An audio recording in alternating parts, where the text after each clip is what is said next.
Today we're joined by Sam Samworth. He was a prison officer at Strangeways Prison. Hi, Sam. Hi, how are you doing, guys? Really good, thank you. Thank you for joining us. No, you're welcome. More than welcome. Sam, so we're going to speak to you about being a prison officer, about your time in prison, but I'd like to start with your interaction with the police as a youngster. If you look, when I was a young teenager, that's when we used to have bobbies on the beat. You'd have a local bobby, they get to know you, and me as a youngster, like everyone else, was scared of them. If you were sat on a wall, not up to much, and a bobby turned up or a cop car, you'd leg it. I was sort of in awe of these people, and obviously they were an authority. Probably, I don't know, 18, 19, started going out a bit more. I was playing rugby, big drinking culture in town. Pretty much every weekend it ended up in a fight. Nothing, no knives. It'd be like mano and mano. Yep. And it'd be a proper fist fight, no kicking on the floor or anything like that. 2021, I got arrested 4 times. They used to label you drunk and disorderly, straight into court. You get a warning, £80 fine, something like that. I ended up twice being charged or warned about fighting, and I ended up in front of a judge who I'd seen twice before. So when I was in the dock, with the lad I was fighting with as a minor. He's still a friend now, and this is like, nearly 40 years ago. The judge asked me to look up, and he says, "I know you, young man, don't I?" And I said, "No, I don't think you do." He says, "I do. I remember you." So he told me quite definitely if he saw me again, I would get a prison sentence. And how do you feel, looking back, having experienced prison as an officer, how do you think you would have fared on the other side of the bars? Very, very sadly, I was fearful of prison, like I'm sure everyone is who's never been. On reflection now, it would have taken me maybe a week to get used to it like other people do. I've got to say as well, looking back to my teenage years, when I was a schoolboy, a friend, Terry Webster, bless him, he's no longer here. We were walking to local youth club. A lad who we knew stopped, give us a lift. He was a year older. We're in an old Rover 2000. Yeah. It became obvious that car was pinched. We ended up in a police chase. He was quite a proficient driver. He let us off at one corner. He got caught and he got a 3-year sentence. So, and the more I think about it, there is more instances, no violence on people, nothing like that, but just the sort of things that you could have got arrested for and locked up for. And at what stage in your life did you decide to apply and become a prison officer? Very late on, round about the millennium. I was in Sheffield working on a door on night of millennium, RSVP. It's a bar. We're watching all the fireworks. I was working on the doors. I was at college doing massage, aromatherapy, courses like that, which might surprise you. So you're a bouncer and a masseuse at the same time? Exactly. Yeah, and none of that dodgy stuff either. A legit masseuse. I was also teaching in the community for college aromatherapy courses. They were mainly to audiences of around 30 lasses, no lads. All shocked that a lad was teaching it. So it was quite challenging. However, I'd done with engineering, been made redundant one too many times, and I got to that point in my life. I've always needed to challenge myself. I needed a challenge. A friend had been in the prison service. He sort of said, "Look, it'd suit you down to the ground. You'd love it." So I started applying. There was no jobs in HMP, public sector prisons. So I applied to all the private prisons, and I got a job offer at Forest Bank, which is in Salford, private prison run by Sodexo. And what was the training like to become a prison officer? Rubbish. No, obviously I'm going to expand on that. Right. Private and public sector training is very similar. Okay. It's a lot of schoolwork. It's a lot of role plays. It's unrealistic.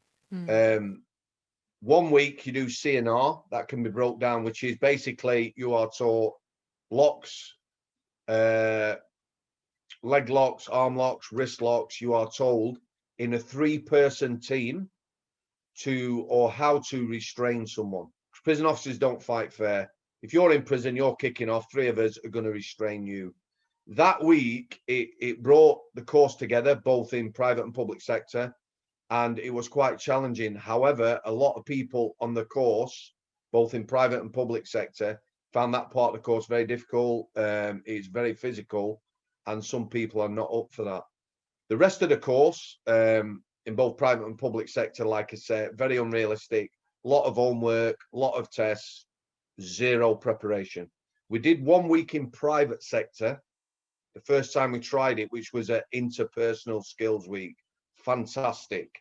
There was a lad called Dave Bogue. He'd been in Scottish Prison Service for 20 years. He'd done his psychology degree. It taught you a lot about yourself. That was very challenging, and it put you out your comfort zone and made you uncomfortable, which when you start as a prison officer, you are going to be both of them and much, much more. Very uncomfortable. Did you feel prepared and ready to go into prison after the training course? The training course was all right. The first time I went into a private prison, we were in Civvies. They put us on Main Street. Main Street in Forest Bank, it's just a walkway about 8 meters wide. It comes from the wings to the industries where the workshops are. It's about 50 meters long and about, 400 prisoners walking together. We were on that Main Street in Civvies, straight up to my face, one of them, "Oh, we can't wait to get you in here. We know who you are." Bomb, bomb, bomb. Straight in your face. Bum cheeks clenched. Very nerve-wracking, very intimidating. You just don't know how to react. Did they know that you were newly trained? Oh, God, we've got it printers on our foreheads. The other thing is that the thing I remember about that first time, apart from being, terrified, was how white the prison population were. They're all very pale. They're locked up most of the time. They're not out in the sun. And it was like just a pale army marching towards us, as it were. Not a good memory. The term screw is used quite a lot for prison officers, and I know some officers take offence to it. Yep. How did you feel being called a screw? I think anything is how you say it. I could laugh and joke and swear with you guys now. Yeah. And however, if what the, it's a different thing. So Yeah. I never found it offensive. Do you know what a screw is? And I didn't know till recently. Somebody sent me a picture. Yeah. Imagine an old-fashioned type treadmill, so very mechanical, no electronics. Imagine 5 prisoners stood on it, all walking, that generates some power like a water wheel. Yeah. And if you turn the screw, it makes the resistance harder. And that's what it's about. So nothing dark and sinister or anything like that. It's just like an old-fashioned treadmill that they used to use to power things. So, having read your book as well, I read that you were in a children's home, and interestingly, your experience there is very similar to the experience I've had as a defence solicitor, in that lots of looked after children are in these homes. Yep. And amazingly, they're there to be looked after, and very often you find the carers or the people that are meant to be looking after them phone the police because they've committed criminal damage or got into a fist fight, and it's really detrimental to their development and what they actually need from the children's home. Right. First of all, the positives. Yeah, I loved working with kids. In that particular home, there were 3 people. There was a manager, a deputy manager, and a secretary. Yeah. The manager was in it for the money, quite definitely. It was nothing to do with the kids. The deputy manager, although she was quite a nice person, again, it was just a job. So I worked with another 6 staff, teams of 1 lad, 1 lass, 1 lad, 1 lass, 1 lad. There were 3 teams, and I was a relief worker. So if any one of them was on a day off or sickness or annual leave, I would fill in. 1 team out of that 3 the lass had 3 kids of her own, but hated them kids. And the lad who worked with her, you know, he was despicable. If you come on after a weekend when that team of lad and lass had been on together, you know, all the kids had been written up. They were all on naughty step, as it were, very, very unsettled, you know, and it's wrong. But unfortunately, anywhere where you're looking after people, you will get people who care, people who do a decent job, and people, you know, nothing, no empathy or anything. So, and again, one of the lads who's recently contacted me, which was, you know, I was chuffed to bits, because it's what I was in there 17 years ago. He was 11, and he's recently messaged me on Facebook. Thank me for looking after him. We're going to meet up. Hopefully, I'm going to have a chat with him on my own podcast. But he was out. I was out with 2 other lads. If there was boy, girl, yeah, or 2 lads were looking after the kids, and 3 had been naughty, or 1, then 3 may stay at home. But I took these 3 lads out. One was older. They got into an argument. He threw a stone at one of them, hit me in the head, nearly knocked me out. I had a lump the size of a cricket ball on my head. Now, he threw it in his paddy. He didn't mean to hit me. The manager wanted me to phone the police and press charges. You know, I just completely ignored her, because at 11 he would have got charged up. You know, it shouldn't even be about that. No, it shouldn't be about criminalising them. Yeah, of course it is. All them kids were at risk of going to prison. I remember them all, remember all the names, remember exactly like they were. One of them I know now, sadly, he's locked up as a VP, a sex offender. At 15, he'd probably got, it was maybe 8 in mental age, and he had started flashing then, and he would later go on to commit more serious offences. So that lad needed help then.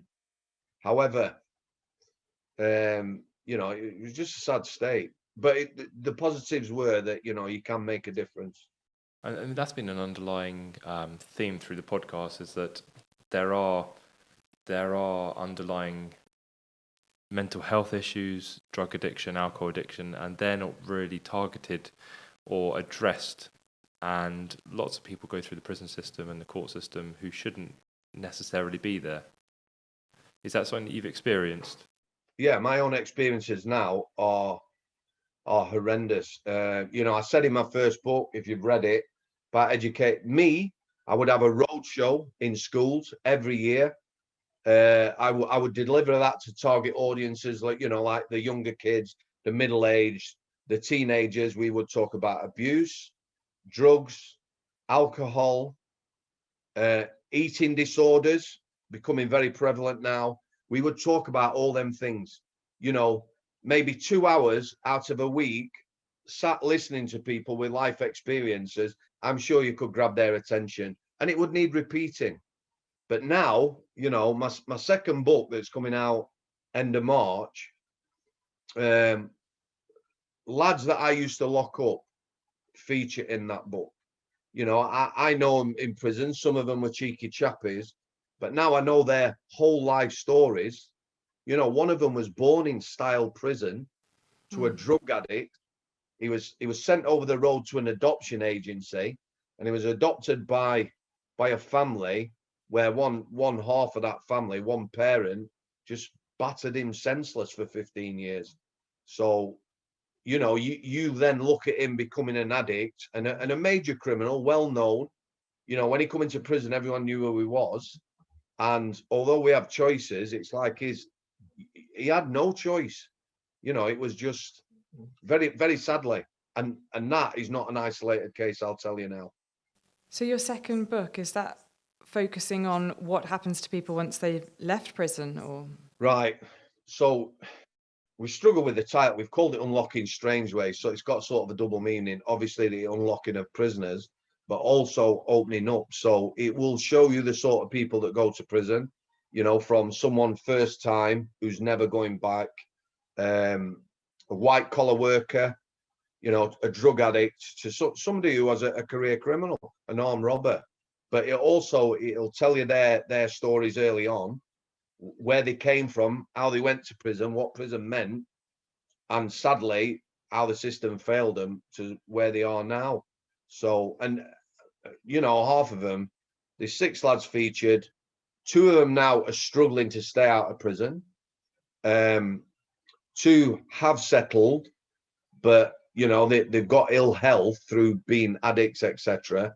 And you just look at it, and it's quite a hopeless thing, really, because prison to all of them, the one thing, the common thing, the guy who went in first time, within days, you know, or hours, they are comfortable in that environment, and it's no longer a threat.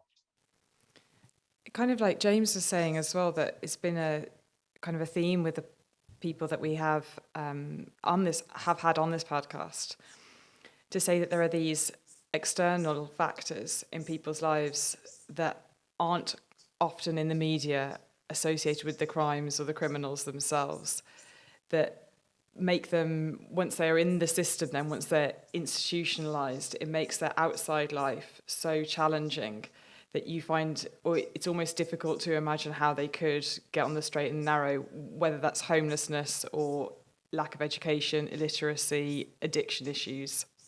If you take education, so one of the lads I'm talking about now, he's got a quite high profile. He's just recently spoke in the Commons, and he's sort of championing education. But by his own admission, right now, with the state of the prison system, what it probably means in the future, that yeah, education will be available to all prisoners, but that'll be in the form of a tablet behind the doors, you know, still locked up 23 hours a day. I think the other thing about education is, yeah, there is a big focus. I have no problem on that at all. However, what I do need to say is, I know people who have left prison who apprentices, they add careers, you know, electricians and things like this that can earn decent money and always in demand. I know people who've left prison with degrees, are qualified to a very high level, and they still don't settle, and they still can't get jobs, you know, just getting a bank account, somewhere to live. Very, very, very difficult.